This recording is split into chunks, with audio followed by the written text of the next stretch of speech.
There is so much hideous behavior going on in our government that it is impossible to keep up. The media couldn't fill you in on it, even if they wanted to, but of course they don't, because, they have an agenda. But I'm going to give you just a few pieces of the information today.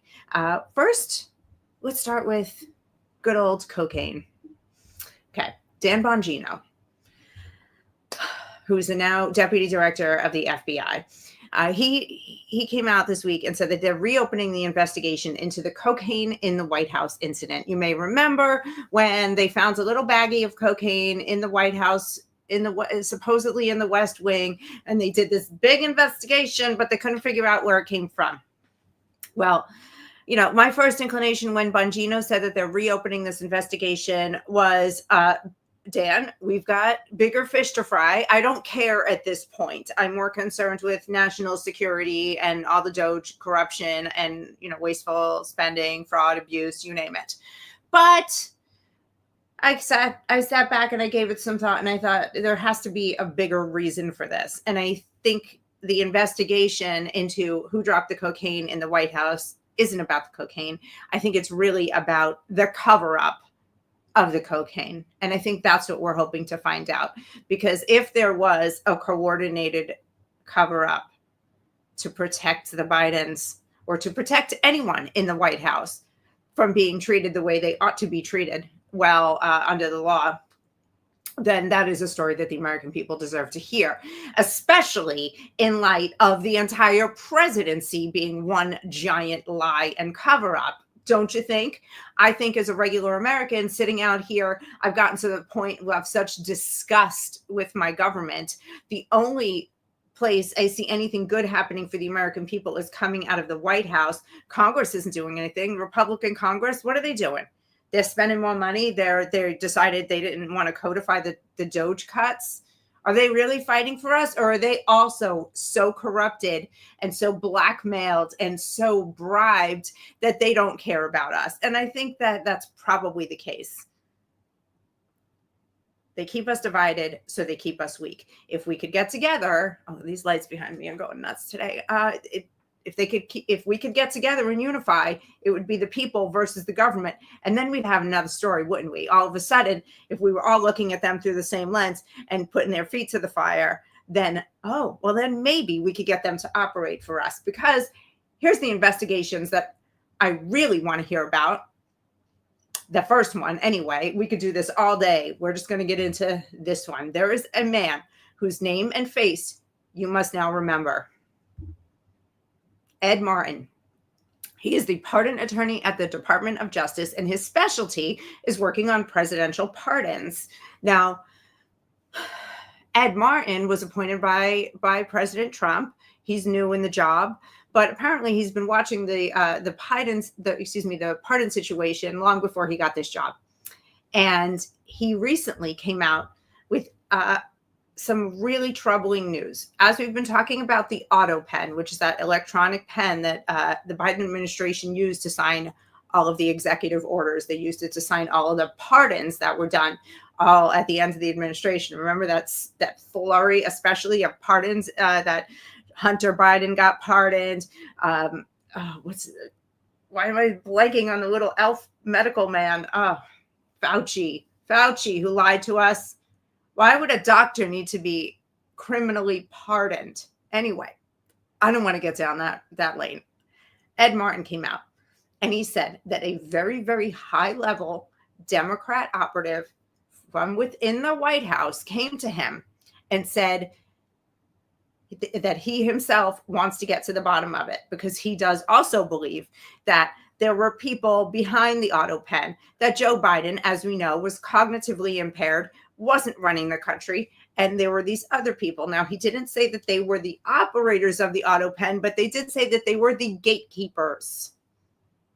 So who are these gatekeepers that the whistleblower names? Now, if they're gatekeepers, they're holding all the power. If you're a gatekeeper to a man who's completely incapacitated, who's mostly dead, you're the one running the show. So who are these gatekeepers? Let's introduce you to them, but take a last look at Ed Martin's face, because this guy is going to be instrumental in what happens next and whether or not we're able to save this country from the Biden administration. Okay, these are your people. First guy, Ron Klain, Steve Ricchetti, Anita Dunn, and Bob Bauer. Even Jill Biden was named by the whistleblower as a gatekeeper. We're not sure if she was also operating the Autopen, but we are certain that they knew about his decline and that they were deciding who had access to him, or who had access to the Oval Office, we should say. So let's look at Ron Klain, this guy in the upper left-hand side. He was Biden's chief of staff from 2021 to 2023. He left abruptly. There was no real reason given, at least publicly, that I could find for Klain's departure. The New York Times, though, had this hilarious piece in which they said, Mr. Klain's departure would mark a rare moment of high-level turnover in an administration that has been remarkably stable through 2 years of crises and political battles. Remarkably stable? Even in the beginning of the Biden administration, Biden didn't know his name. It was early on that the Easter Bunny had to come and lead him away at the Easter egg roll because he was lost standing there shaking hands. Oh, excuse me, I didn't turn my phone off. Anyway, it's noteworthy that before that, he was the vice presidential chief of staff for both Al Gore and for Joe Biden. All of these people are long-term Washington Democrat operatives. I mean, these are career politicians. Funny thing about Klain is that he was also appointed by Obama as the White House Ebola response coordinator. The guy's a lawyer. What was he doing on Ebola? I don't want to hear another word from the Democrats about RFK Jr. not being qualified to run HHS when they had this guy, one of Obama's buddies, running the Ebola response, which was like a practice run for COVID. Looking back now, they wanted to see how we all reacted. Anyway, Steve Ricchetti, the guy upper right-hand corner of this graphic. Ricchetti was a counselor to the president for the entire term. During the Obama administration, he was Biden's chief of staff for a spell, and he was the deputy chief of staff for operations under Clinton. In between, he was a lobbyist. So Steve there, he's got some friends in high places. So it's funny how they flip back and forth from being in positions of actual power and being lobbyists, as if there could never possibly be a conflict of interest and it would all be just loaded with integrity, right? Anita Dunn, this lady on the right here, she was a senior advisor to Biden for 2 spells from January to August of 2021, and then again from May of 2022 to August of 2024. That second stint was a lot longer. She, again, was in the Obama admin. At one point, she was the acting White House communications director. And she is another Washington lifer. Her very first job was as an intern in the Carter administration. So this lady, as a gatekeeper, another gatekeeper to the president, has a lot of friends in Washington and a lot of people who probably, pushed and pulled her in certain directions. Sorry, Anita, I've got no faith in you after what I saw you guys did the last 4 years. Anyway, Bob Bauer, conveniently, is Anita's husband. Of course. He helped Biden pick his running mate in 2020, the world famous Kamala Harris DEI pick, who we were told was going to be a DEI pick. I'm not just saying that. Biden himself said he was going to pick a black woman. She wasn't even black, which is hilarious. Anyway, he also stood in as Donald Trump and pretended to be Donald Trump while they were practicing with Biden for debates. So these people, again, deep in it. He was also White House counsel for Barack Obama. NBC News in 2023 talked about this couple, the power couple at the center of Biden's political universe. Bob Bauer and Anita Dunn are 2 of the most powerful people in the president's circle, and they've been at the center of his response to the discovery of classified documents. It's nice to know that the lefty media acknowledges that these people are a power couple and that they were right there with the president the whole time he was eating ice cream and taking naps on the beach. Listen, even when Joe Biden was present, he wasn't present. And we know that. And there were times when it actually looked like the man was drugged up so that he could get through whatever teleprompter reading. And remember when he was even reading the teleprompters and then it said, repeat the line, because he was supposed to repeat the line he just said, and he just went, repeat the line. Like the poor man, he was so out to lunch the whole time. They knew it. These are the people who were running the country, or they were the people who were being run by other outsiders who were running the country, because we know fully well Joe Biden wasn't. Please, God, let this investigation happen quickly, thoroughly, and truthfully, and let the truth come out about all of these people and all of their extended relationships, because we as the American people deserve to know, because this is Watergate, Benghazi, the Afghanistan withdrawal. Like we could go on a list of scandals in American political history and failures, and nothing will top a shell presidency where there was no president. Nothing will ever be as tragic to us internally as this. Anyway, so before our friend Ed Martin was the DOJ pardon attorney, this lady, Liz Oyer, was the DOJ pardon attorney during the Biden administration. And, I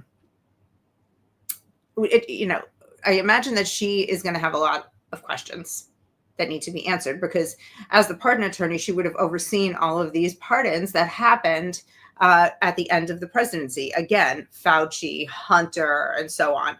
So what did she know? Did she know that the president was incapacitated? Did she know why these pardons were being executed?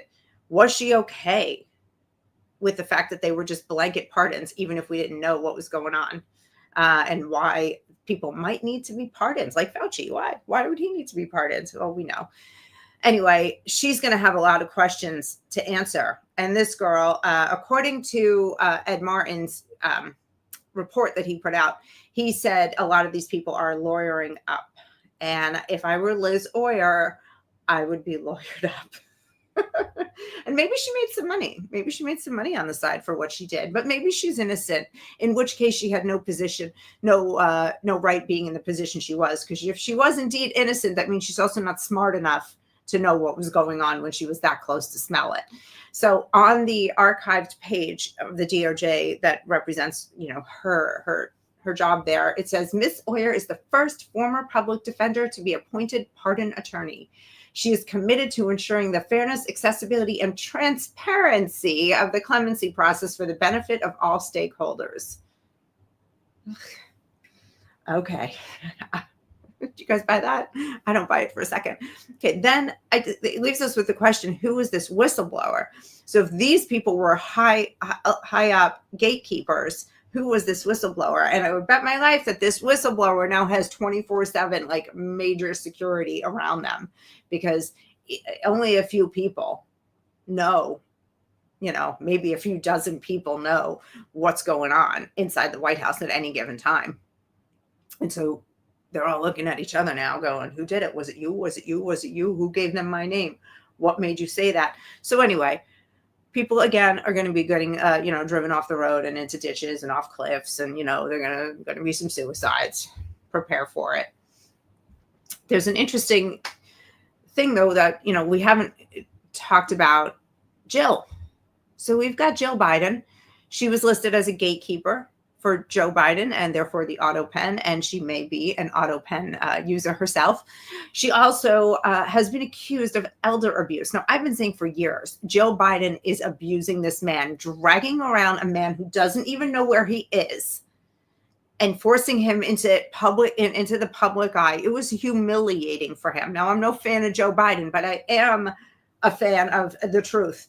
And the truth is, I do believe he was a victim of elder abuse for years at the hands of his wife, who was addicted to power and money and dining with kings. Hey, sounds nice. Actually, it doesn't sound that nice. I don't even know which fork to use if I'm eating with the king.